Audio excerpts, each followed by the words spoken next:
HSC ও সমমান পরীক্ষাগুলো অনির্দিষ্টকালের জন্য স্থগিত করা হয়েছে। বুধবার শিক্ষা মন্ত্রণালয় থেকে এ সংক্রান্ত এক বিজ্ঞপ্তিতে বিষয়টি নিশ্চিত করা হয়েছে। এতে সই করেছেন সরকারি মাধ্যমিক শাখা ২-এর উপসচিব সাইয়েদ এ.জেড মোরশেদ আলী।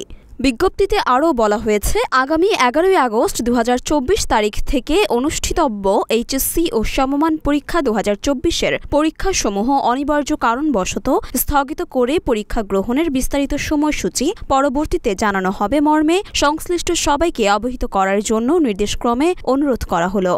কোটা সংস্কার আন্দোলনকে ঘিরে সৃষ্ট সহিংসতায় শিক্ষার্থীদের নিরাপত্তার কথা বিবেচনা করে দফায় দফায় চলমান এইচএসসি ও সমমান পরীক্ষা স্থগিত করা হয়। ৩ দফায় ৮ দিনের পরীক্ষা স্থগিত করেছে বোর্ডগুলো। পরে ১১ আগস্ট থেকে নতুন কর্মসূচিতে পরীক্ষা নেওয়ার কথা জানানো হয়। চলমান পরিস্থিতিতে প্রথমে গত ১৮ জুলাইয়ের এইচএসসি পরীক্ষা স্থগিত করা হয়।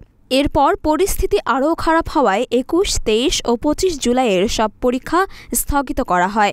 তৃতীয় দফায় ২৮ জুলাই থেকে ১ আগস্ট পর্যন্ত সময়সূচি অনুযায়ী যত পরীক্ষা ছিল তা সব স্থগিত করে আন্তঃশিক্ষা বোর্ড সমন্বয় কমিটি।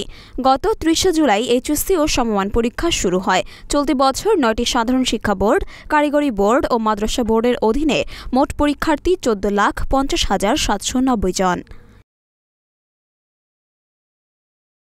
মরিয়ম মিম, ঢাকা পোস্ট।